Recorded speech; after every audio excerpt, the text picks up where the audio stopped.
ป่วยกายป่วยใจนะครับภัยในวัฏสงสารที่น่ากลัวที่สุดนะครับทำไมถึงบอกว่า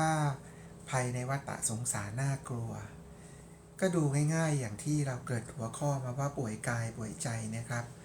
ถามว่าการเจ็บป่วยโดยปกติเนี่ยคนเราไม่มีใครอยากเจ็บป่วยหรอกแต่สุดท้ายมันก็ควบคุมไม่ได้มีใครบ้างไหมครับที่เกิดมาแล้วไม่เคยเจ็บป่วยเลยและที่สำคัญยิ่งกว่านั้นการเจ็บป่วยที่รุนแรงหนักหนาสาหัสเนี่ยเราแทบจะไม่รู้เลยว่าจะเกิดขึ้นเมื่อไหร่นะครับอย่างในกรณีตัวผมเองเนี่ยยกตัวอย่างตั้งแต่เล็กๆเลยเพื่อนผู้ชมผู้ฟังที่รักและปรารถนาดีต่อกันทุกคนครับผมอายุยังไม่ถึง5 ขวบเลยเป็นไข้เลือดออกนะครับตัวเขียวไปทั้งร่างเลยเกือบจะเสียชีวิตและเมื่อเกือบ60 ปีก่อนการแพทย์เขาจะหาจุดถ่ายเลือดให้เราเนี่ยหายากนะครับไล่ตั้งแต่ข้อมือนะครับสุดท้ายไปจบที่ข้อเท้าขวามีการถ่ายเลือดช่วยรอดชีวิตไว้อันนั้นก่อน5 ขวบพอ5 ขวบมาแล้วหนักเข้าไปอีกนะครับกำลังเรียนติวอยู่ในอนุบาลเพื่อจะเตรียมเข้าประถมนะครับช่วงหน้าหนาวสมัยก่อนหน้าหนาวประเทศเราหนาวนานกว่านี้นะตอนนั้นโลกของเรายังไม่ร้อนมากนะครับก็เรียนที่อนุบาลเสร็จก็ข้ามถนนกลับนะครับจะกลับไปที่โรงเรียนหลักนะครับคือโรงเรียนที่สอนเนี่ยกับโรงเรียนหลักที่ไปรอคุณพ่อคุณแม่ไปรอรับเนี่ยมันคนละที่กันนะพอจะเดินกลับไปที่โรงเรียนหลักเนี่ยนะครับที่เราเตรียมตัวสอบอยู่เนี่ยปรากฏว่าลืมเสื้อกันหนาวเพื่อนผู้ชมเด็กตัวเล็กๆนะครับประมาณ5 ขวบบวกลบนะก็รีบวิ่งกลับไปจะไปเอาเสื้อกันหนาวที่โรงเรียนติวโรงเรียนอนุบาลใกล้ๆกันนะพอข้ามไปปั๊บเพื่อนๆรู้ไหมครับไปรู้สึกตัวอีกทีที่โรงพยาบาลแล้วพอข้ามถนนไปจะไปเอาเสื้อกันหนาวตัวผมเองตอน5 ขวบข้ามปุ๊บไปรู้สึกตัวที่โรงพยาบาลแล้วโอ้โหตอนนั้นคุณหมอกำลังดัดขาผมเพราะมาทราบภายหลังว่าตอนที่ผมข้ามไปเอาเสื้อกันหนาวเด็กตัวเล็กไม่ทันมองอะไรแล้วตัวเราก็เตี้ยด้วยใช่ไหมรถกระบะก็ขับมาเนี่ยไม่มีจังหวะเบรกเลยครับชนทีเดียวกระเด็นเลยตาข้างขวานี่โปนออกมานอกเบ้าแต่ยังไม่หลุดออกมาโปนออกมานอกเบ้านะครับแล้วก็ชนกระเด็นนี่ขานี่หักเลยนะครับเพราะฉะนั้นระหว่างที่คุณหมอกำลังดัดกระดูกให้เข้าที่เนี่ยนะครับผู้ชมที่รักครับอันนี้ก็ต้องขอบพระคุณหมอที่โรงพยาบาลวชิระพยาบาลมากเลยนะที่ท่านเมตตาเพราะอะไรครับเพราะว่าคุณพ่อคุณแม่ผมนี่มาบอกทีหลังว่าไอตอนที่หมอดัดกระดูกสมัยก่อนยาชาอะไรก็คงยังไม่ทันออกฤทธิ์เท่าไหร่นะครับตอนเขาดัดขากระดูกนะครับที่บริเวณเข่าแล้วก็หน้าแข้งที่มันแตกให้มันเข้ากันเนี่ยนะฮะเพื่อจะเตรียมเข้าเฟือกเนี่ยโอ้โหมันเจ็บปวดมากแล้วคุณพ่อคุณแม่บอกว่าตอนนั้นผมเนี่ยด่าคุณหมอเนี่ยยับเลยฮะคือมีคำศัพท์ในการด่าอะไรที่นึกได้เนี่ยเอามาด่าคุณหมอหมดเลยเห็นไหมครับความเมตตาของคุณหมอถ้าคุณหมอเขายึดติดถือมั่นว่าไอเด็กตัวแค่นี้มาใช้วาจาสามหาวหยาบคายด่าทอหมอทั้งที่หมอจะช่วยรักษาขาหักอยู่ยังไม่รู้ตัวอีกถ้าหมอก็ถือทิฐิขึ้นมาอ้าวด่าหมอมากกันไปโรงพยาบาลอื่นหรือรอหมอคนอื่นก็แล้วกันผมคงเดินขาตุ้มเพกมาตลอดชีวิตเพราะตอนนั้นก็ใกล้ๆกันนะฮะหลังจากที่ไข้เลือดออกตอน5 ขวบเนี่ยก็มาโดนรถชนตอนใกล้ๆ5 ขวบ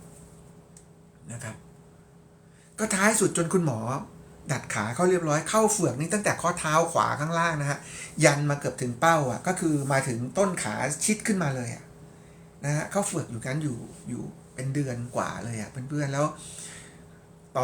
อนผ่าเฟือกออกมาแล้วเนี่ยคุณพ่อผมก็ยังต้องมาสอนให้เดินตรงเส้นเพราะว่าเข้าเฟือกไปเดือนหนึ่งไม่น่าเชื่อขาข้างขวาที่เข้าเฟือกเนี่ยมันรีบลงไปเลยนะครับภัยในวัฏสงสารนะเราไม่รู้เลยว่าเรื่องราวเจ็บป่วยอุบัติเหตุจะเกิดขึ้นเมื่อไหร่และผมนี่หนักหนากว่านั้นอีกนะฮะแมว9 ชีวิตนี่อย่างนั้นเลยนะพอโตขึ้นมาอีกหน่อยมัธยมต้นเอาอีกแล้วตัวเหลืองอ๋อยเลยนะครับ สมัยก่อนเขาเรียกดีซ่านปัจจุบันเขาเรียกไวรัสตับอักเสบ B เห็นไหมครับเพื่อนผู้ชมครับมันเอามาลุมเล้าเราอีกแล้วทำให้เราอ่อนเปรี้ยเพลียแรงนะครับเวลาหมดแรงนี่ก็ต้องทานน้ำหวานสมัยก่อนก็จะมีเฮลบูบอยนะครับเป็นน้ำหวานข้นแล้วมาชงทานเสริมเข้าไปช่วยทานยารักษาอยู่ตั้งนานนะครับอาจจะดีขึ้นเอาโตขึ้นมาอีกหน่อยครับภัยในวัฏสงสารโรคภัยไข้เจ็บคาดไม่ถึงเกิดขึ้นมาอีกแล้วครับผู้ชมโอ้โหปวดท้องอย่างหนักเป็นอะไรครับไส้ติ่งอักเสบยุคผมเป็นเด็กๆเมื่อ50 กว่าปีก่อนเนี่ยนะฮิตมากเลยนะบางคนนี่ไส้ติ่งแตกนี่อาการหนักหนามากนะครับเป็นวิกฤตทางการเจ็บป่วยเลยแหละนะเราก็ปวดทรมานนอนไม่ได้ทั้งคืนเลยพ่อคุณแม่ก็มาเช็ดตัวเสร็จก็พาไปส่งคุณหมอนะครับตอนนั้นยังไม่หนักถึงกับผ่าตัดแต่เมื่อมันเริ่มอักเสบขึ้นมาเนี่ยก็คุณหมอซึ่งเป็นเพื่อนคุณพ่อเขาเรียนโรงเรียนเซนต์คาเบียนมาด้วยกันเขาก็จัดยารักษาให้ดูแลใกล้ชิดพ้นมาได้ครับเห็นไหมครับภัยในวัฏสงสารนี่มันไม่แน่นอนและรุนแรงมากเลยนะครับหนึ่งในภัยนี้ก็คือโรคภัยไข้เจ็บนั่นเองนะครับอย่างภรรยาผมเนี่ยบำเพ็ญความดีปฏิบัติวิปัสสนากรรมฐานมาตั้งแต่ยังสาวๆนะจนเวลานี้ก็ใกล้จะ60แล้วนะครับแล้วก็ภรรยาผมก็บริจาคเลือดให้กับสภากาชาดไทยเพื่อช่วยเหลือชีวิตนะครับในการเจ็บป่วยผ่าตัดหรือผู้ที่ต้องการใช้เลือดเนี่ยกว่า139ชีวิตนะถ้าใช้คนละถุงต่อการบริจาค1ครั้งนี่ภรรยาผมก็ช่วยไป139คนแล้วนะถ้าใช้คนละถุงอ่ะแล้วใช้เวลาบริจาคเลือดนี่ไม่ใช่อยากจะบริจาคอะไรบริจาคได้นะครับบริจาคแล้วต้องเว้นไป6เดือนเพราะฉะนั้นเกือบ30ปีที่เธอบำเพ็ญคุณงามความดีมาแล้วก็ตลอดเวลาที่ทำงานก็ช่วยเหลือเพื่อนฝูงนะครับแล้วก็ดูแลเอาใจใส่เพื่อนฝูงจนเป็นที่รักของเพื่อนฝูงตลอดมาแต่วันหนึ่งเหตุการณ์ที่คาดไม่ถึงเมื่อ 6-7 ปีก่อนก็พบว่าเป็นมะเร็งที่ไทรอยด์นะครับเราก็ดูแลรักษาต่อเนื่องมาตลอดนะครับจนทุกวันนี้เมื่อปลายปีที่แล้วก็พบว่าเป็นมะเร็งที่หน้าอกด้านซ้ายและพอตรวจอย่างละเอียดไปแล้วเนี่ยก็พบว่าเป็นมะเร็งที่ปีกมดลูกด้านซ้ายด้วยนะครับแต่ก็เพราะว่าการแพทย์แผนปัจจุบันนะครับแล้วก็โรงพยาบาลจุฬาภรณ์คณะแพทย์คณะพยาบาลผมก็กราบขอบพระคุณที่ให้ชีวิตใหม่กับภรรยาและครอบครัวของเราเพราะจากที่อาการหนักมากๆเนี่ยนะครับคือเราก็ไปหลงเสียเวลาอยู่กับแพทย์ทางเลือกสมุนไพรพลังสมาธิอะไรต่างๆแต่ก็เรียนผู้ชมผู้ฟังที่รักว่าภัยในวัฏสงสารโดยเฉพาะโรครุนแรงไม่ว่าจะเป็นหัวใจเบาหวานความดันมะเร็งอย่างนี้นะครับหรือโรครุนแรงอื่นๆเนี่ยมันต้องแพทย์แผนปัจจุบันที่มีความละเอียดลึกซึ้งในการตรวจวินิจฉัยและมียาที่มีคุณสมบัติแรงพอที่จะเอาอยู่เพื่อนๆมันไม่ได้อ่อนโยนรอค่อยๆประคบประหงมกันไปแบบสมุนไพรค่อยๆทานกันไปเพราะว่าบางทีอาการมันกำเริบแล้วนะครับเพราะฉะนั้นอันนี้ก็ฝากเป็นข้อคิดไว้ให้แล้วหลายๆคนที่ใช้แพทย์แผนทางเลือกแล้วหายเนี่ยถ้าไปถามดูให้ดีส่วนใหญ่ก็ผ่านแผนปัจจุบันคือรักษาโจมตีโรคมันซะจนสยบไประดับหนึ่งแล้วโอเคแล้วก็ค่อยไปรักษาทางเลือกเสริมได้แต่การตรวจวินิจฉัยและการรักษาเบื้องต้นของแพทย์ปัจจุบันเนี่ยนะครับเป็นที่ยอมรับจริงๆนะครับแล้วก็สำหรับพระภิกษุสามเณรแล้วก็ผู้ปฏิบัติธรรมทั่วโลกเนี่ยองค์สมเด็จพระสัมมาสัมพุทธเจ้าพระองค์เองก็อนุญาตให้พระภิกษุเนี่ยนะครับฉันยาเป็นโอสถได้แม้จะเลยเพลหรือเที่ยงไปแล้วนะครับหรือจะเป็นยากลางคืนได้ถ้าสิ่งเหล่านั้นเนี่ยเป็นยาช่วยรักษาอาการเจ็บป่วยนะครับพระพุทธองค์เองก็ทรงมีพ่อปู่นะครับชีวกโกมารพัฒน์นะครับที่ให้การดูแลรักษาพระพุทธองค์แล้วก็คณะสงฆ์อยู่ในครั้งนั้นเมื่อ 2,600 กว่าปีก่อนตอนที่พระองค์ได้ทรงตรัสรู้แล้วนะครับงั้นทางกายเจ็บป่วยก็ต้องรักษากันไปนะครับแต่รักษาเท่าไหร่ไม่เกิน100 ถึง 120 ปีมันก็ป่วยรอบใหญ่ชุดสุดท้ายนะครับเราจะสังเกตเราจะได้ยินบ่อยเลยติดเชื้อในกระแสเลือดแล้วก็จากไปสำหรับผู้ที่สูงอายุเพราะฉะนั้นเราจะเห็นว่าภัยในวัฏสงสารเนี่ยถ้าเรายึดติดถือมั่นในสิ่งใดจนเกินไปจนเราขาดสติเนี่ย นะครับเมื่อเราจะต้องพัดพลากจากสิ่งเหล่านั้นเนี่ยมันจะเกิดความทุกข์อย่างหนักหนาสาหัสมากๆเลยเพราะว่าเรารักสิ่งนั้นน่ะใช่ไหมถึงแม้ว่าจะไม่จากตายคือยังมีชีวิตอยู่ด้วยกันทั้งสองฝั่งเนี่ยแต่มันจะต้องพัดพลากเหินห่างกันไปเนี่ยอย่างบางคนไปเรียนต่อบางคนญาติพี่น้องคนรักไปทำงานอยู่ในประเทศอีกซีกโลกหนึ่งเลยมันแทบจะไม่ได้มีโอกาสที่จะเจอตัวเป็นๆกันแล้วถึงแม้ว่าในยุคปัจจุบันเราจะมีอินเทอร์เน็ตเราจะมีไลน์เราจะมีแพลตฟอร์มต่างๆที่สามารถคุยกันได้แต่คุยกันได้ยังไงมันก็สัมผัสเนื้อสัมผัสตัวไม่ได้อะไม่สามารถไปช่วยเหลือกันได้เอาง่ายๆเลยตอนนี้เขาป่วยมีไข้อยู่เนี่ยเราจะไปเช็ดตัวให้เขาเราก็เอื้อมเข้าไปในโทรศัพท์มือถือข้ามโลกไปเช็ดตัวให้เขาไม่ได้นะครับเพราะฉะนั้นเนี่ย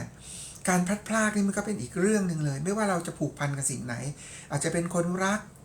นะครับบุพการีลูกหลานเพื่อนสนิทของเรานะครับ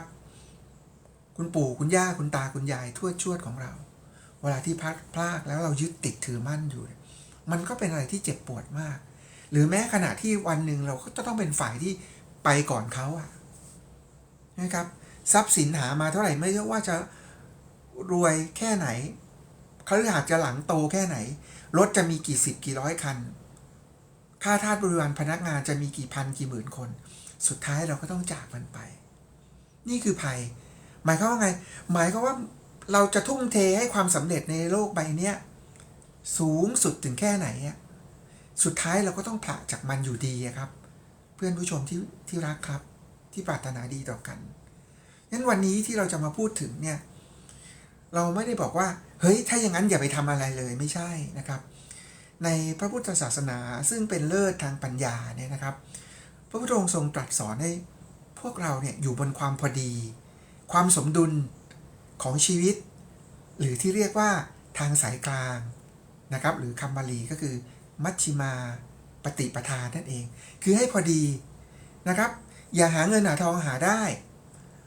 พระพุทธองค์ทรงตรัสเลยนะในมรรคในองค์8เส้นทางสู่การบรรลุธรรมเพื่อความพ้นออกไปจากทุกข์เนี่ยวงจรวัฏฏะทุกข์หรือวัฏฏะสงสารที่เรากำลังคุยกันนั้นเนี่ยสองส่วนที่เป็นสิ่งจำเป็นในมรรคในองค์8ก็คือสัมมาอาชีโวการเลี้ยงชีพชอบก็คือทำงานของเราเนี่ยแหละครับ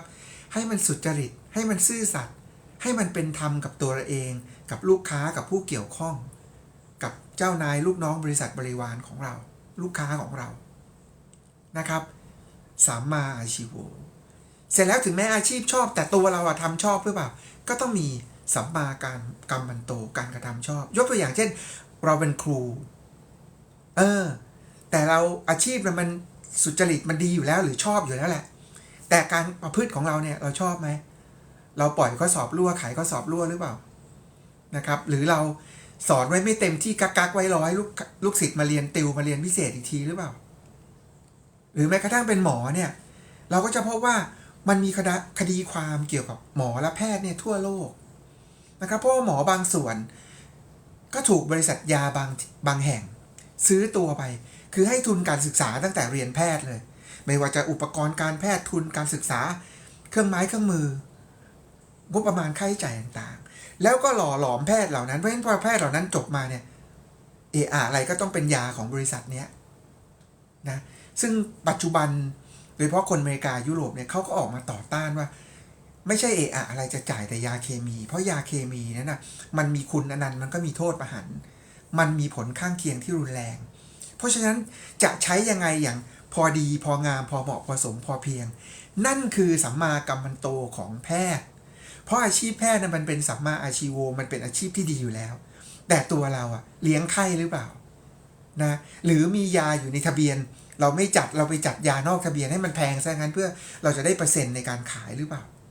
หรือเราจะเลี้ยงไข้ไว้หรือบางกรณีให้ยาได้ไม่ต้องผ่าตัดหมดหลายๆแสนเป็นล้านแต่เราก็รีบแนะนำเขาให้ผ่าตัดผมเคยมีกรณีตัวอย่างนะคุณป้าผมเองเนี่ยในวัย50กว่าวัยหมดประจำเดือนหรือที่ทางการแพทย์เรียกว่าโมโนพอสนะครับวัยหมดประจำเดือนพอฮอร์โมนมันลดเนี่ยเพศหญิงเราเนี่ยเป็นเพศที่อ่อนไหวแล้วก็มีรายละเอียดภายในร่างกายนี่มากกว่าผู้ชายนะดูแลต้องละเอียดลึกซึ้งในวัยที่เพศหญิงใกล้หมดประจำเดือนฮอร์โมนมันลดเนี่ย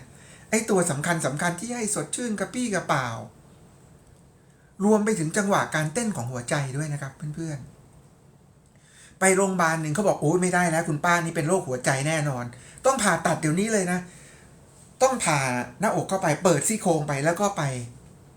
ผ่าตัดหัวใจคุณป้าก็มาปรึกษาผมตอนนั้นคุณป้าก็ยัง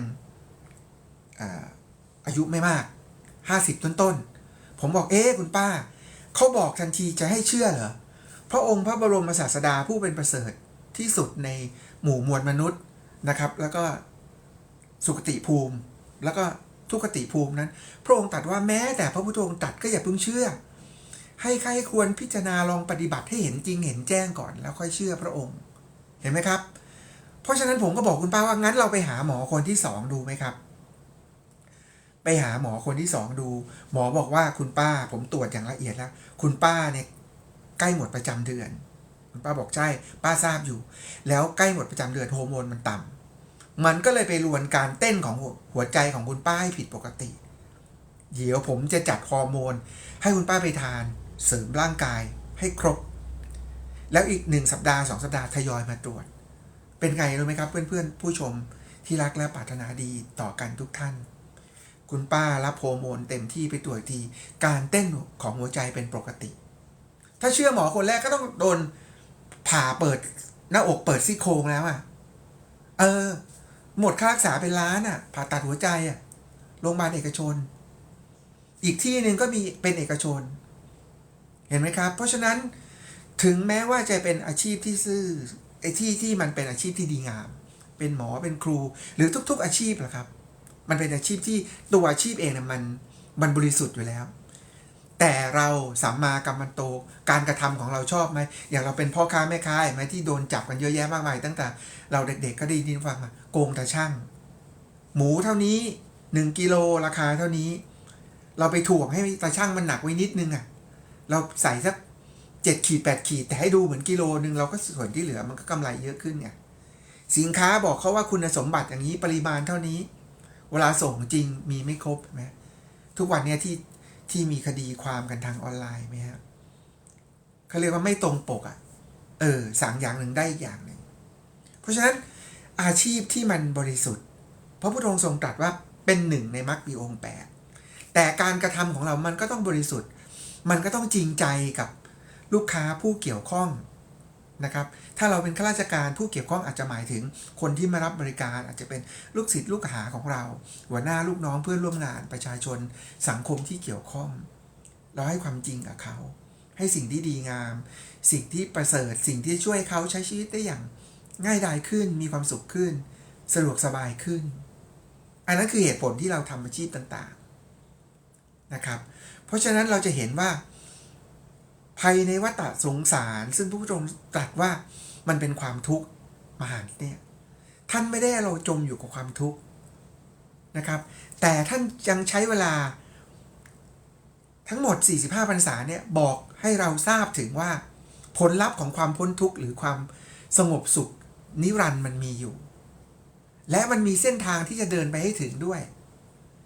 นะครับนั่นคือมรรคในองค์8และ2ใน8นั่นคือการงานอาชีพชอบและการกระทำที่ชอบการกระทำที่ชอบก็คือเราไม่เบียดเบียนใครนะครับไม่เบียดเบียนชีวิตไม่เบียดเบียนทรัพย์สิน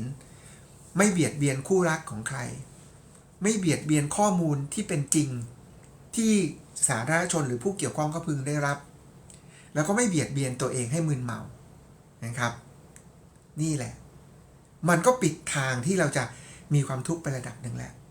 คราวนี้ถ้าเราจะศึกษาให้ลึกๆไปเลยว่าเอาแล้วไอ้วัฏฏะเนี่ยนอกจากความทุกข์กายแล้วเนี่ยมันมีความทุกข์ใจโดยย่อมันเกิดจากอะไรก็เกิดจากความที่เราไม่รู้นั่นแหละใช่ไหมสิ่งไหนที่เราไม่รู้เราก็เผลอทำผิดพลาดไปอย่างตั้งแต่เล็กจนโตเนี่ยพวกเราเคยไหมครับที่ว่าเคยเผลอทำผิดพลาดไปในบางเรื่องพอเรารู้เท่าทันเราฉลาดขึ้นเรามีประสบการณ์มากขึ้นเราก็ระวังไม่ทำเอาง่ายๆเลยตอนเล็กเนี่ยใครไม่เคยโดนไฟฟ้าในบ้านดูดบ้างยิ่งเด็กๆผู้ชายนะครับหรือพวกสนๆทั้งหลายแหละมือไปเขี่ยเนี่ย ผมไม่เขี่ยปลั๊กไอ้ห้ามนะพ่อแม่คนดูแลเขาห้ามอยู่แล้วแหละแต่เราเชื่อไหมเด็กๆซนไงไปเขี่ยปั๊บดูดปึ้งดีดออกมาดีแล้วมันไม่ดูดตายอ่ะแต่จำไหมจำเลยคันนี้โอ้ไปแจะแย่อย่างนี้มันเดี๋ยวไม่ได้ไปเล่นอย่างอื่นต่อนะตัวแข็งทื่อตายอยู่นะเหมือนไฟเหมือนกันตอนเราเด็กๆร้อนไม่ร้อนพ่อแม่บอกเอามือเข้าไปใกล้ๆเอาไม่เชื่อเข้าไปหยิบร้อนลวกมือออกมารู้ไหมคันนี้รู้ต่อไปทำไหมคันนี้ไม่ทำแล้วแต่ตอนแรกที่ทำเพราะอะไรก็เพราะไม่รู้ไงอันนี้เรื่องง่ายๆพื้นฐานแต่ในชีวิตมนุษย์จริงๆนะเนี่ยมันมีเรื่องที่ซับซ้อนกว่านั้นที่เราไม่รู้นะครับไม่รู้เนี่ยโดยละเอียดพระพุทธองค์ทรงตัดไว้ให้เราเนี่ยศึกษาว่าเพราะความไม่รู้เนี่ยมันทำให้เกิดการปรุงแต่งไปแน่นอนละมันปรุงแต่งผิดแน่เพราะเราไม่รู้ไงใช่ไหมพอเราไม่รู้เราเกิดปรุงแต่งนะครับก็คืออวิชชานั้นทำให้เกิดสังขารการปรุงแต่งไหมครับสังขารนั้นก็เกิดวิญญาณตัวรับรู้ขึ้นมาแล้วใช่ไหมครับแล้วก็เกิดนามรูปก็คือกายกับใจพอมีกายกับใจแบ่งแยกเป็นอายตนะก็คือตาหูจมูกลิ้นกายแล้วก็ใจของเราเห็นไหมครับมันก็ค่อยๆพัฒนาออกมาอย่างนี้แล้วเห็นไหมแล้วพอมีอายตนะพระพุทธองค์ก็ทรงตรัสว่ามันก็เกิดผัสสะก็คือการกระทบหรือการรับรู้ถ้าตารับรู้แสงกระทบภาพสะท้อนเข้ามาตาเราใช่ไหมอายตนะภายนอกก็คือวัตถุสิ่งของภายนอกกระทบกับแสงสะท้อนอายตนะภายในก็คือดวงตาวิญญาณเข้าไปรับรู้ก็รู้ว่านี่เป็นภาพเห็นภาพเป็นแสงเป็นรูปทรงแบบนี้ใช่ไหมครับแต่ถึงแม้ลืมตาอยู่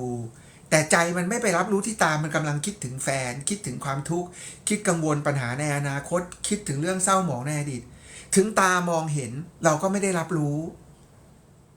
เนี่ยความประเสริฐของผู้องค์แจกแจงแยกแยะเราพิสูจน์ทราบยังไงก็เหมือนตอนเด็กๆมีใครเรียนหนังสือแล้วไม่เคยเหม่อมั้งครับตามองกระดานอยู่ก็จริงแสงกระทบตาก็จริงแต่ใจตอนนั้นมันไม่ได้ไปรับรู้ที่ตาไงมันไปรับรู้ปรุงแต่งอยู่ภายในจิตแล้วว่าเดี๋ยวเลิกเรียนแล้วจะไปซื้อของเล่นเดี๋ยววันหยุดจะไปเที่ยวไหนเดี๋ยวกลับบ้านเราจะไปทำอะไร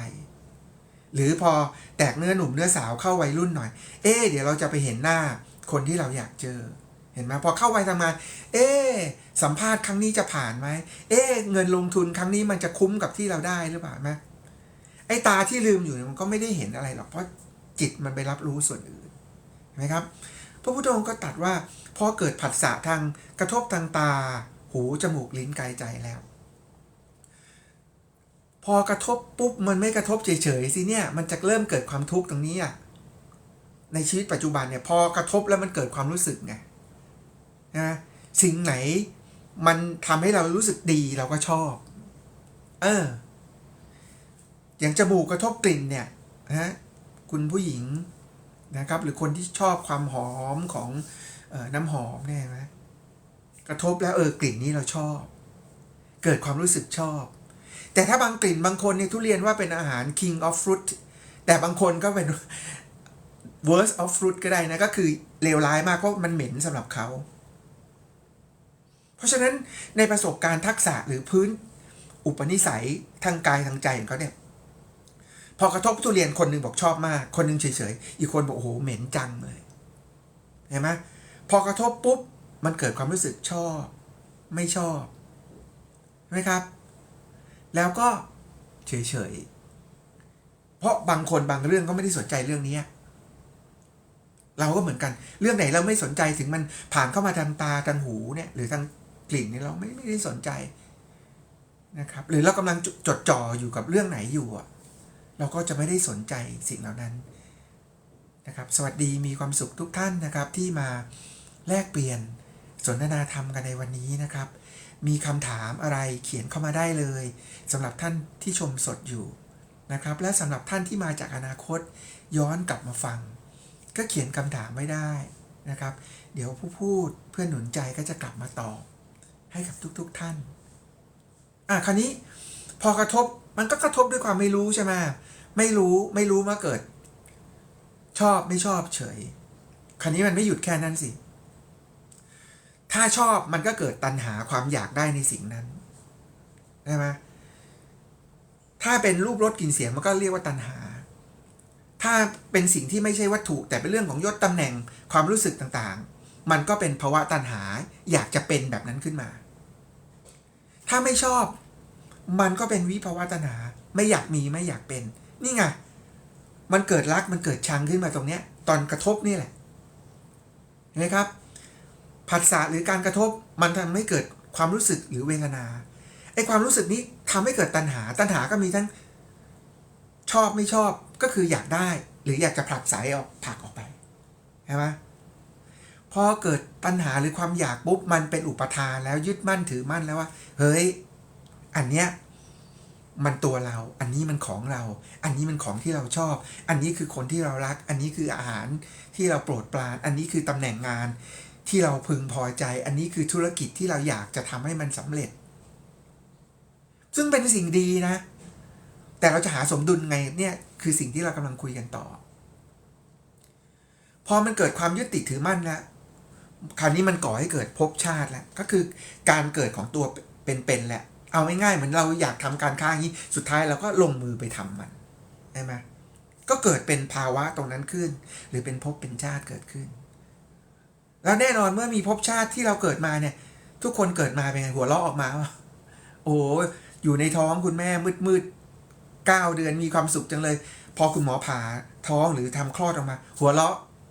ไม่มีร้องไห้หมดเลยเป็นสัญญาณบอกให้รู้แล้วว่าเฮ้ยอยู่ดีไปถูกกักขังอยู่ในคุกมืดขนาดเป็นมนุษย์ว่าประเสริฐแล้วเนี่ยยังโดนคุกมืดไปแล้ว9 เดือนนะแล้วพอเกิดมาเนี่ยยังต้องมาผจญเมื่อกี้เราเกิดกันไปตั้งแต่ต้นรายการแล้วว่าทุกจากกายส่วนทุกใจนี่โอ้โหมากมายมหาศาลทุกจากอยากได้สิ่งใดไม่ได้สิ่งนั้นก็ทุกข์เห็นไหมได้สิ่งนั้นมาครอบครองแล้วต้องพัดพลากจากไปก็ทุกข์ทุกโทมนัสสะอุปายาสะทุกข์ค่ำครวญพิไรลำพันธ์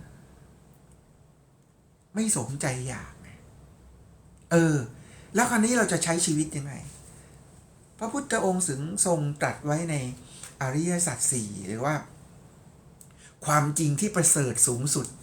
ของมวลหมู่มนุษย์และสัตว์ทั้งหลายก็คือว่าเมื่อเรากำหนดรู้ทุกข์แล้วพระพุทธองค์ไม่ได้ให้เราจมอยู่ความทุกข์ไม่ได้ประสงค์ให้เราถูกความทุกข์ครอบงำแต่ให้เรารู้เหตุแห่งทุกข์เมื่อกี้เรารู้แล้วว่าก็คือความไม่รู้นะต้นตอทั้งหมดพอไม่รู้ไปยึดจับถือมั่นกับมันไว้ถ้าสิ่งไหนชอบมันก็เกิดเป็นความโลภอยากทำมากๆอยากทำมากมันถลำเกินไปเบียดเบียนคนอื่นไปเบียดเบียนสังคมประเทศชาติอย่างเช่นเราสมมุติว่าเราหลงกับเงินมากๆเนี่ยเราคิดว่าเงินเนี่ยเป็นสาระทุกสิ่งแต่พอเราไปทุ่มเทกับเงินหรืองานหรืออาชีพมากเกินเราหลงลืมความอบอุ่นที่เราต้องมีให้กับครอบครัวความรักความเอาใจใส่การตอบแทนบุปการีคู่รักของเรา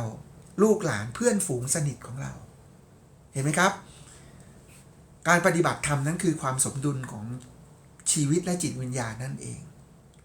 ไม่ใช่ปฏิเสธทุกสิ่งแต่ก็ไม่ได้ถือครองทุกสิ่งกรรมหลวมๆทำแต่พอดีนั่นคือสันโดษนั่นคือพอเพียงนั่นคือมัชฌิมาปฏิปทานะครับซึ่งองค์พระบาทสมเด็จพระเจ้าอยู่หัวรัชกาลที่9ท่านก็ได้น้อมนำพระธรรมคำสอนนั้นมาแบ่งปันเป็นรูปธรรมให้เราเข้าใจเศรษฐกิจพอเพียงก็คือเศรษฐกิจที่พอดีพองามนั่นเองพอเหมาะผสมคำว่าสายกลางก็ไม่ใช่ว่าถ้าขับรถสายกลางขับอยู่แต่เลนกลางไม่ใช่สายกลางคือพอดีถ้ารถเราช้าเราขับเลนซ้ายมันก็พอดีของเราในความเร็วตรงนั้นพอรถเราเร็วขึ้นเราก็มาขับช่องกลางมันก็พอดีสำหรับตรงนั้นแต่ถ้าเราขับบนทางด่วนเราจะแซงเราก็ออกไปเลนขวาสุดทำความเร็วแซงเสร็จกลับเข้ามาอยู่ช่องกลางหรือช่องซ้ายเห็นไหมครับเพราะฉะนั้นความพอดีเนี่ยมันพูดง่ายแต่มันทำยากที่สุดของชีวิตเพราะมันต้องใช้สติเริ่มมาแล้วนะครับมันต้องใช้สติกำกับว่าพอดีแต่ละวันแต่ละเรื่องแต่ละเวลาเนี่ยมันแค่ไหนล่ะที่เรียกว่าพอดีอย่างตอนเล็กๆเราทานข้าวถ้วยเล็กๆของเด็กๆมันก็อิ่มพอดีในถ้วยเล็กๆพอเราโตขึ้นเป็นหนุ่มเป็นสาวไอ้ถ้วยเล็กๆของเด็กมันพอดีไหมตอนนั้นมันไม่พอดีแล้วมันน้อยไป แล้วพอเราสวขึ้นมาสวยงามสมวัยขึ้นมา40กว่า50กว่า60กว่าขึ้นไปเนี่ยพอดีของเราอาจจะต้องถอยกลับไปทานข้าวหรือแป้งเนี่ยใกล้ๆกับสมัยเราเป็นเด็กเพราะอะไรทานมากไปมันอ้วนมันป่วยเป็นโรคนะครับสวัสดีผู้ชมผู้ฟังที่รักและปรารถนาดีต่อกันทุกท่านนะครับตอนนี้เรากำลังคุยกันอยู่ในเรื่องป่วยกายป่วยใจภายในวัฏสงสารเรามาครึ่งทางให้เห็นถึงความทุกข์ที่พระพุทธองค์ทรงตรัสแล้วแต่ศาสนาของเราเป็นศาสนาที่เรืองปัญญาไม่ได้ให้เราจมอยู่ความทุกข์ไม่ได้ให้เราจมอยู่แต่อดีตหรือกรรมเก่าพระองค์ทรงตรัสสอนนะครับทางแห่งความพ้นทุกข์ก็คือความสุขยั่งยืนนิรันดร์สุขที่สงบร่มเย็นผ่านทางมรรคมีองค์8สรุปย่อได้แก่ปัญญาศีลสมาธิปัญญาก็คือเห็นอะไรครับเห็นความไม่คงที่คงทนเห็นความเปลี่ยนแปลงตลอดเวลา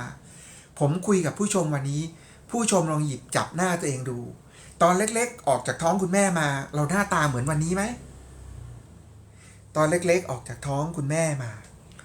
เราตัวสูงตัวใหญ่ตัวยาวอย่างนี้ไหมลองไปเอารูปถ่ายตั้งแต่เด็กมาจนถึงปัจจุบันสิครับมันค่อยๆเปลี่ยนไปจนวันหนึ่งเหมือนที่คนไม่ได้เจอกันนานๆจำกันไม่ได้เพราะอะไรมันเปลี่ยนไปเยอะเลยไงมันเปลี่ยนไปเยอะบางคนอ้วนขึ้นบางคนผอมลงบางคนไม่อ้วนไม่ผอมแต่เหี่ยวลงบางคนก็ไปดึงหน้าทำตาจนคนรอบข้างตกใจ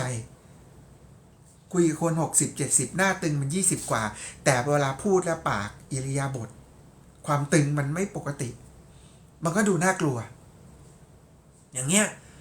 เพราะฉะนั้นไม่ว่าจะในรูปลักษณ์แบบไหนเนี่ยมันเปลี่ยนแปลงอยู่แน่ๆนะครับผมเนี่ยเราอยากจะให้มันสีคงเดิมสุดท้ายเราก็ควบคุมไม่ได้อ้าวไหนว่าของเราทำไมเราคุมไม่ได้สั่งไม่ได้ล่ะสายตาเราบอกว่าตาของเรามันน่าจะดีตลอดนะแต่บางทีมันก็สั้นบางทีมันก็ยาวใครเกิดมาเคยตาแดงตาอักเสบไหมเนี่ยมันฟ้องตัวมันเองอยู่เสมอเลยงั้นพระพุทธองค์ถึงให้ตรัสว่าเราอย่าประมาทให้เห็นถึงความไม่เที่ยงตรงนี้นะครับมันปวนแปรไปมันเป็นของชั่วคราวมันทนอยู่ในสภาพเดิมไม่ได้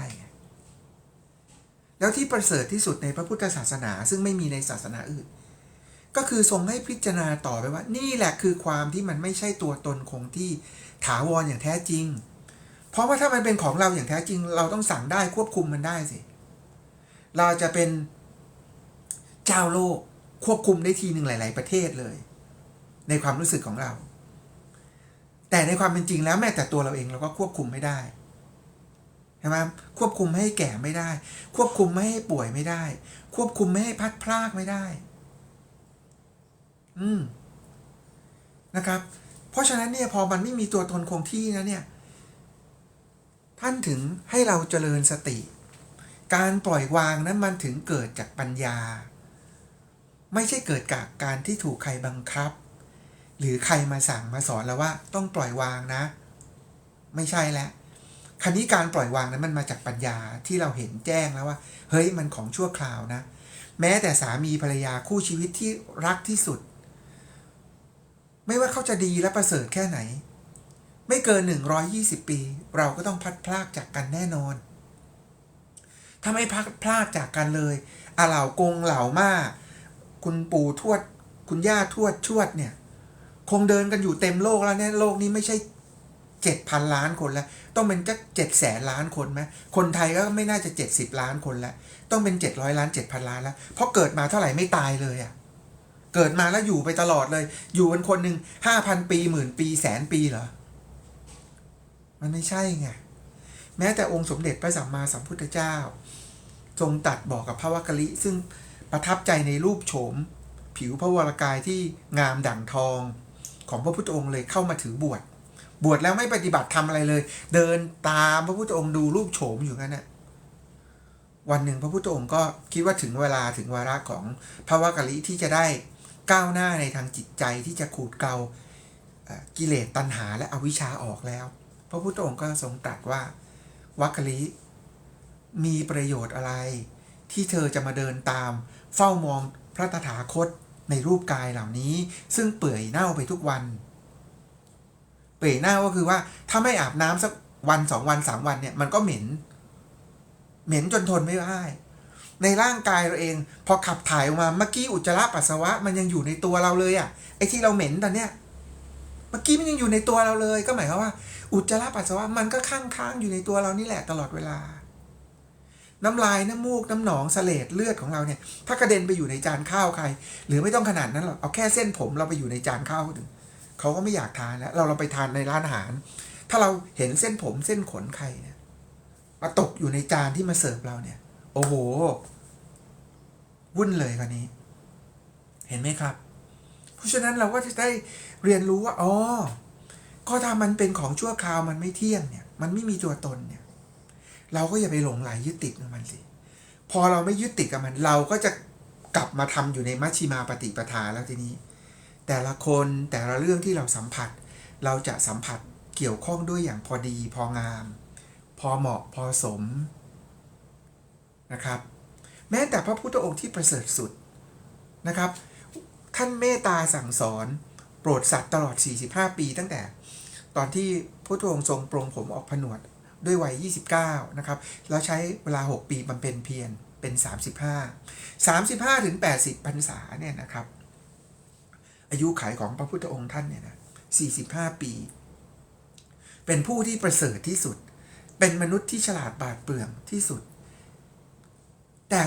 พระพุทธองค์ก็ทรงแสดงธรรมให้เราเห็นว่าแม้แต่พระองค์ก็โปรดพระญาติที่ชื่อว่าเทวทัตไม่ได้ตั้งแต่เป็นสมัยเด็กมาจนสมัยถือบวชด้วยกันพระเทวทัตไม่ว่าจะอยู่ใกล้พระศาสดาซึ่งถ้าเป็นเรานี่โอ้โหปลื้มไม่รู้ยังไงแล้วต้องเร่งปฏิบัติธรรมเลยในขณะที่เราเห็นพระพุทธองค์อยู่อ่ะแต่พระเทวทัตไม่ได้ธรรมะอะไรเลยนอกจากได้อิทธิฤทธิ์ทางสมาธิเท่านั้นแล้วก็คอยรังควานพระพุทธองค์และรังควานพระศาสนาอยู่ตลอดเวลาเห็นไหมครับหรือแม้แต่หมู่สงฆ์มีอยู่ครั้งหนึ่งทะเลาะกันเรื่องฉันอาหารแล้วล้างบาตรไม่สะอาดมีน้ำค้างอยู่ทะเลาะกันนะครับพระพุทธองค์ทราบข่าวก็เสด็จประพาสไปบอกว่าเธอทั้งหลายอย่าทะเลาะกันเพียงแค่เรื่องเล็กๆน้อยๆให้ภัยในวัฏสงสารมันมาครอบงำเราคืออะไรเผลอโกรธไงเผลอโกรธซึ่งอันนี้มันเป็นระดับจิตวิญญาณชั้นลึกตอนนี้เราไม่โกรธเราก็พูดได้ไงเวลาเราโกรธเราก็แปลสภาพแล้วใช่ไหมฮะแปลสภาพตกต่ำจากความเป็นมนุษย์ไปอยู่ในนรกภูมิแล้วก็คือความเร่าร้อนนะเพราะฉะนั้นพอเราเข้าใจแล้วว่าแม้แต่พระพุทธองค์เนี่ยก็ไม่สามารถที่จะโปรดทุกคนให้บรรลุธรรมได้นะในครั้งนั้นพอภิกษุทะเลาะกันพระพุทธเจ้าทรงห้ามแล้วไม่ฟังอ่ะผู้ชมผู้ฟังที่รักและปรารถนาดีต่อกันทุกท่านพระพุทธองค์ต้องปลีกวิเวกเข้าไปอยู่ในป่าเลยนะนั่นเป็นที่มาแห่ง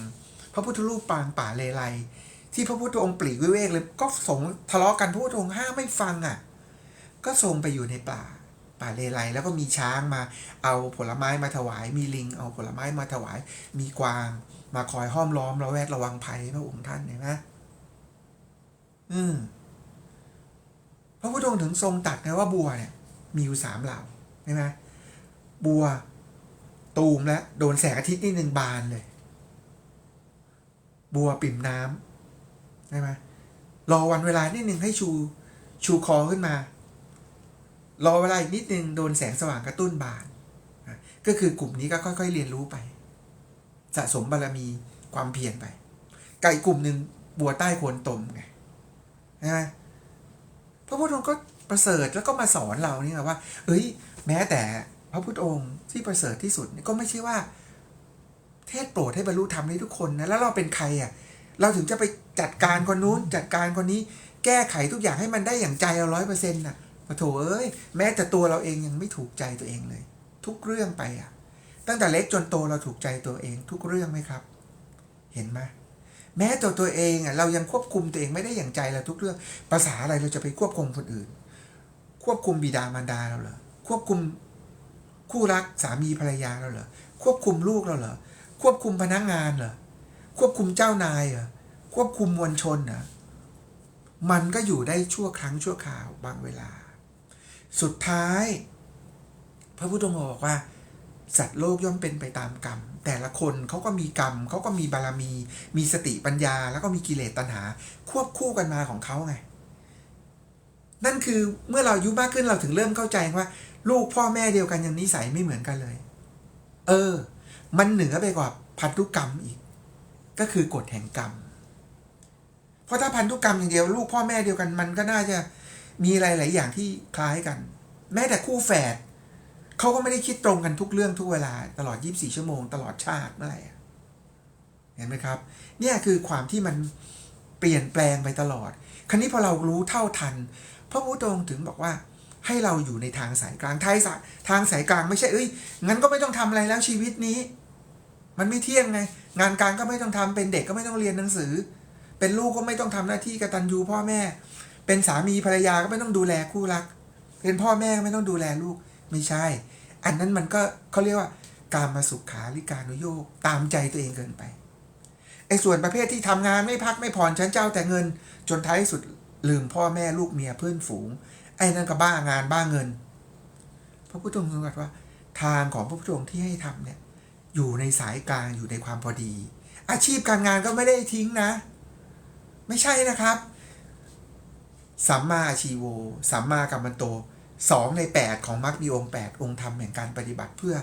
หลุดพ้นจากกองทุกข์เห็นไหมทำเท่าที่พอดีพองามพอเหมาะพอสมเห็นไหมในครั้งพุทธกาลเนี่ยเศรษฐีที่บริจาคเงินให้พุทธองค์อันดับ1เนี่ยคือท่านอนาถบิณฑิกะเศรษฐีในครั้งพระพุทธธรรมเฟื่องฟูสุดเนี่ยเมื่อ 2,600 ปีเนี่ยนะฮะเศรษฐีนี่ไม่ใช่แค่คนมีเงินหรือคนรวยอันนั้นก็เรียกขหบดีขหบดีคือคนรวยคนมีเงินแต่คุณจะเป็นเศรษฐีได้นี่คือคุณช่วยเหลือคนตกทุกข์ได้ยากไงท่านอนาถบิณฑิกะเศรษฐีเนี่ยท่านรู้ว่าคนเราเวลามันยากลำบากจริงอ่ะ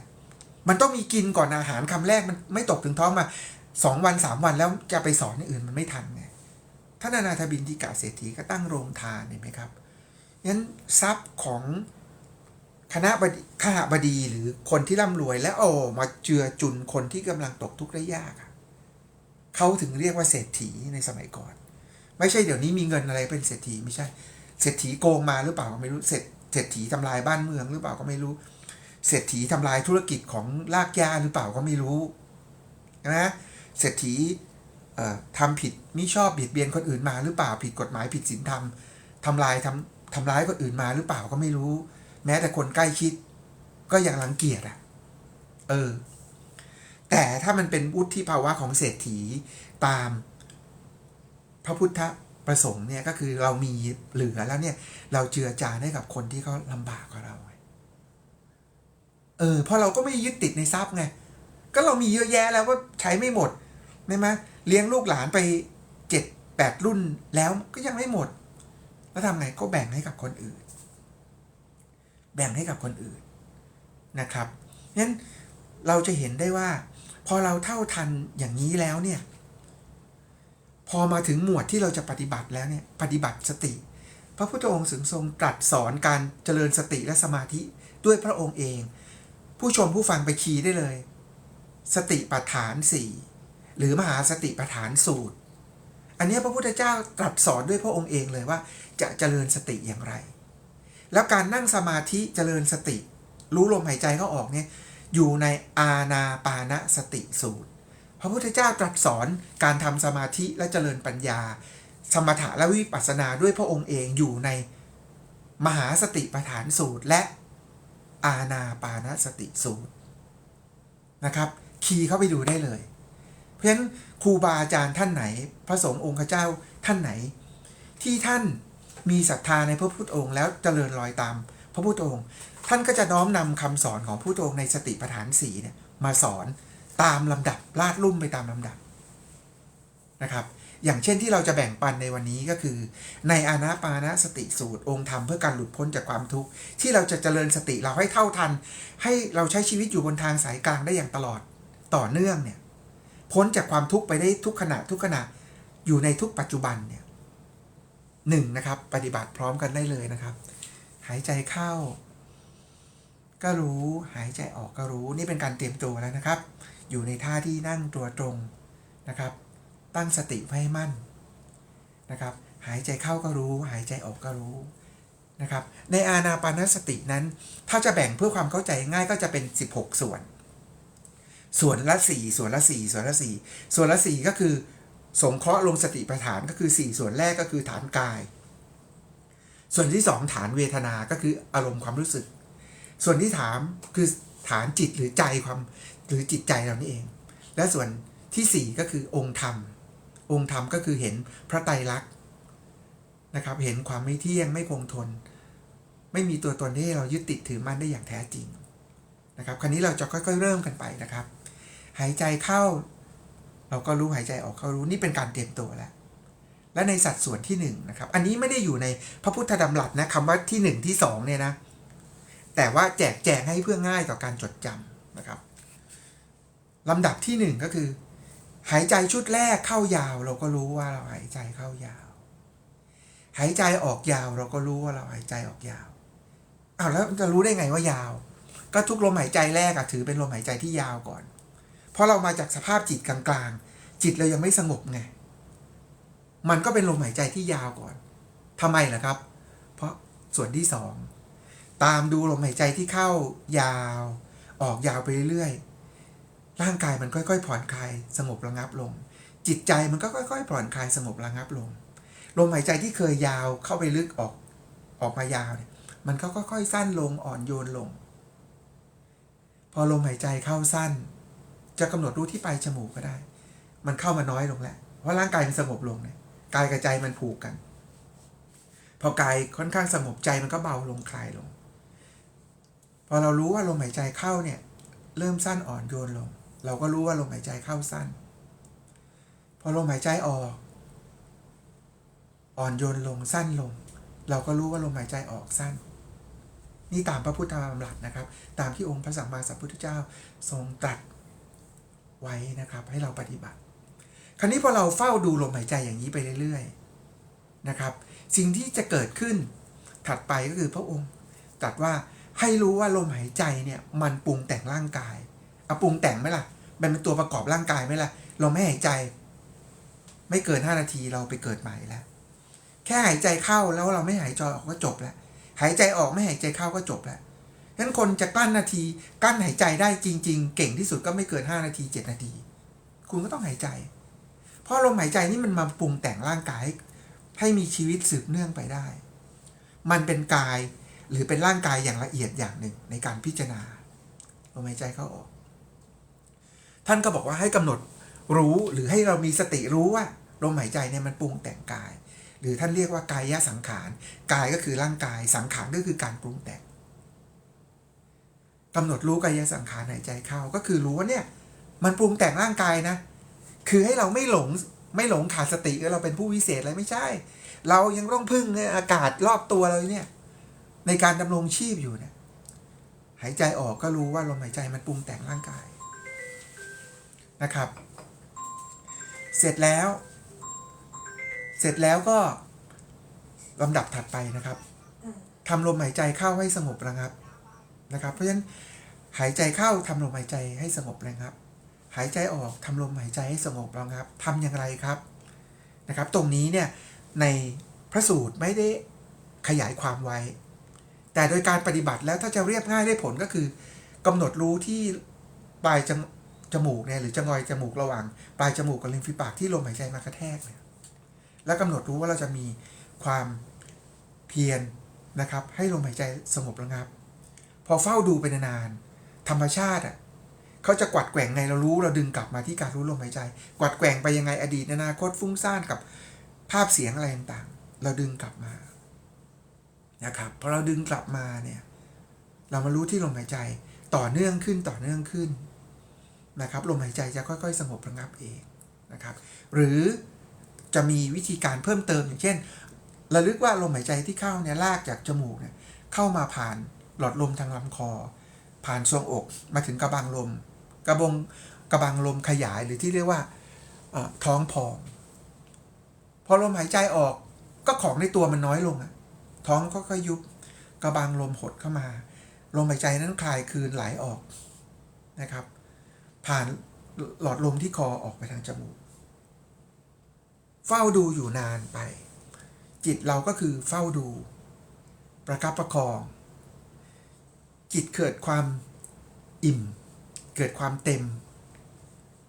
เกิดความปิติเกิดความสุขจิตรวมเป็นหนึ่งอันนั้นเป็นปฐมฌานนะครับหรือสมาธิขั้นต้นซึ่งเพียงพอแล้วต่อการบรรลุธรรมตามที่องค์สมเด็จพระสัมมาสัมพุทธเจ้าทรงตรัสไว้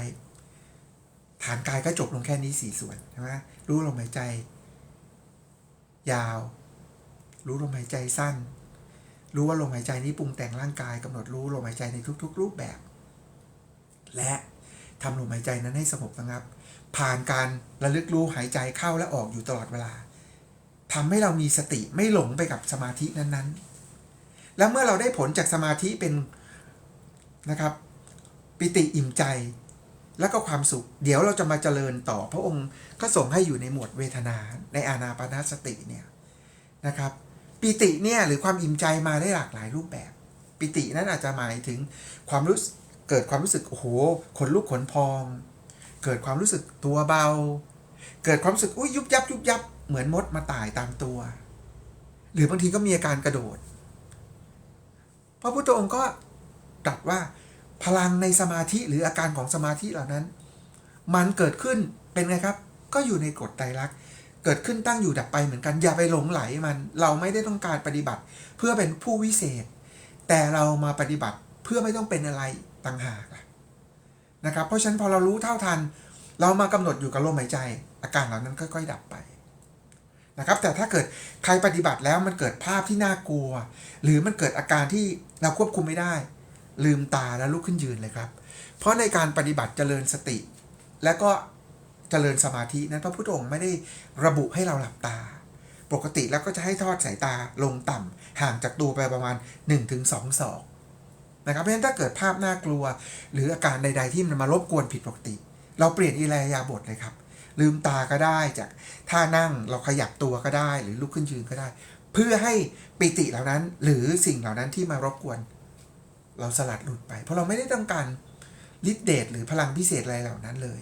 เพราะสิ่งเหล่านั้นนะมันจะยิ่งก่อให้เราหลงตัวเองและเป็นการยึดติดอยู่ในวัฏฏะอีกนะครับคราวนี้พอเราเกิดอิ่มใจเหล่านั้นหรือปิติเหล่านั้นหายใจเข้าเราก็รู้เรารู้สึกถึงปิติหายใจออกก็รู้เรารู้สึกมีความสุขหายใจเข้าก็รู้ว่ามีความสุขเรารู้สึกมีความสุขหายใจออกก็รู้นะครับแล้วพระองค์ก็ทรงตรัสต่อว่าให้รู้ว่าอารมณ์ความรู้สึกเหล่านี้แหละมันมาปรุงแต่งจิตเพราะจิตเราปกติมันไม่ได้สุขไม่ได้ทุกข์อะไรมันนิ่งๆของมันอยู่สงบสว่างอยู่แต่เพราะมันมีสิ่งที่จรมาเนี่ยเป็นอุปกิเลสจรมาเนี่ยไม่ว่าจะเป็นอิทธิฤทธิ์อิทธิเดชนะครับไม่ว่าจะเป็นสุขจะเป็นทุกข์มันจรเข้ามามันก็มาปรุงแต่งจิตเราให้เปลี่ยนให้เพี้ยนไงให้เสียสมดุลไงเราก็รู้ว่า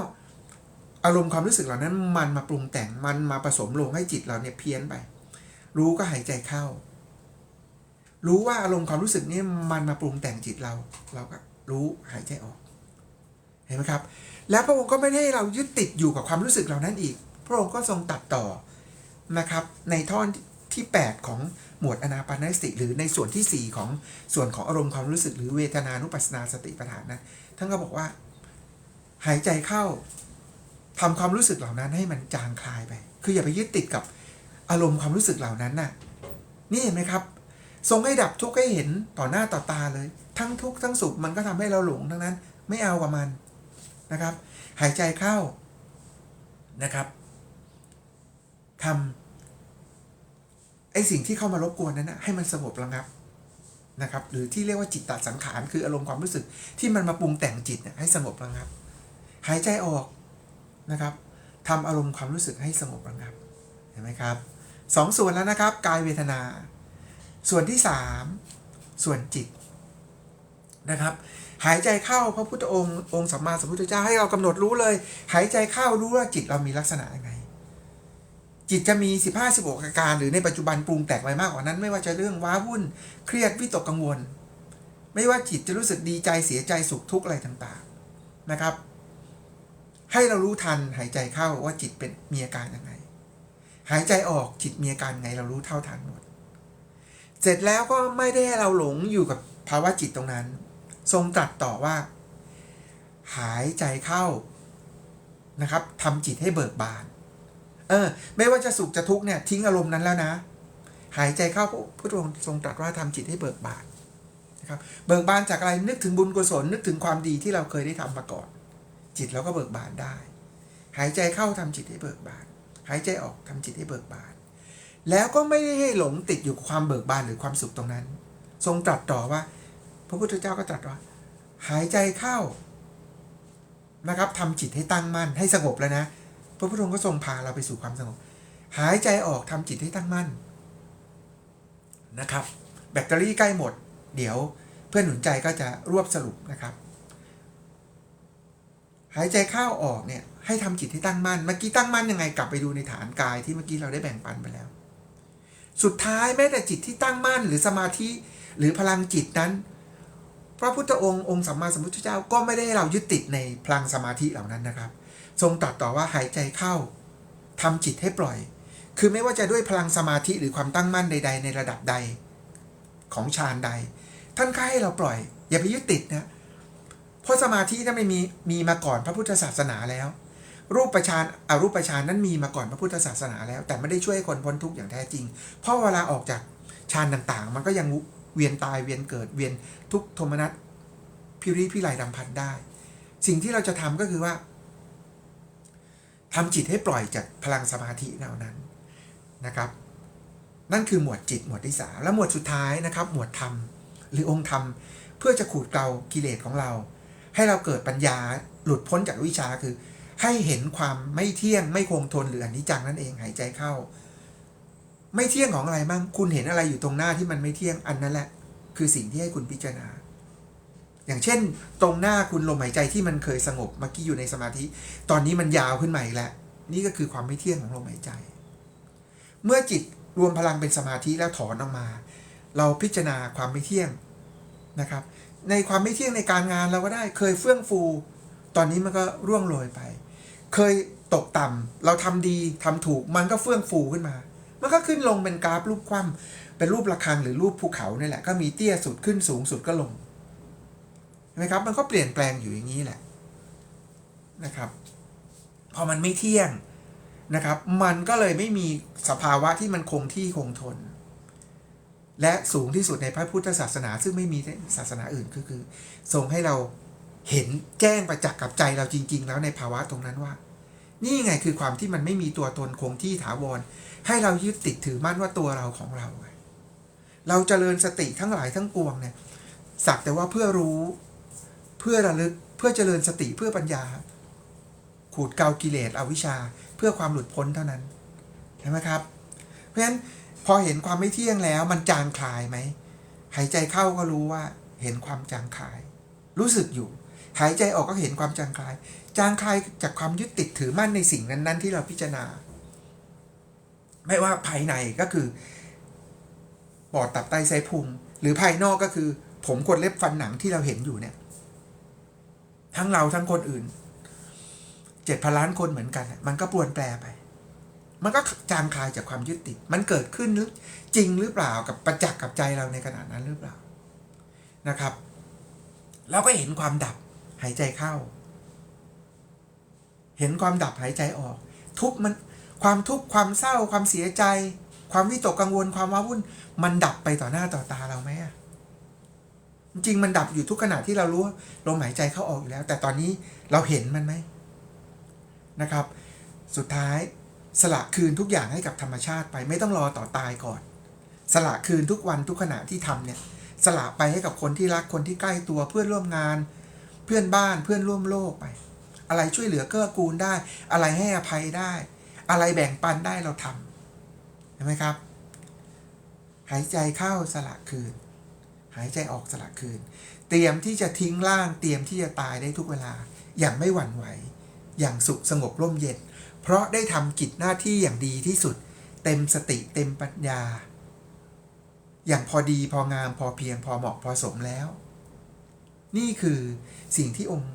พระสัมมาสัมพุทธเจ้าทรงตรัสสอนการเจริญสติสมาธิในพระสูตรอานาปานสติ กับพวกเราไว้เพราะฉะนั้นวันนี้ก็พอเพียงกับเวลาก็ขอให้ทุกท่านได้นำไปทบทวนนะครับแล้วก็ฝึกฝนจนเกิดเป็นความคุ้นชินเกิดเป็นความคุ้นชินทุกครั้งที่มีอะไรเข้ามาเนี่ยเราก็กลับมารู้ลมหายใจเราและเดินอานาปานสติเหล่านี้ได้นี่ก็คือสติปัฏฐาน4แบบย่อที่นำมาแบ่งปันวันนี้งั้นกุศลผลบุญที่เพื่อนหนุนใจผมไกลนรงค์ได้ปฏิบัติมาทั้งที่ระลึกได้จำได้ทั้งที่ระลึกไม่ได้จำไม่ได้ผสมรวมกันกับความดีงามของผู้ชมผู้ฟังที่รักและปรารถนาดีต่อกันทุกท่านทุกคนนี้นะครับหนุนส่งให้ทุกท่านเนี่ยก้าวข้ามผ่านพ้นทุกๆอุปสรรคมีสติปัญญาที่เต็มเปี่ยม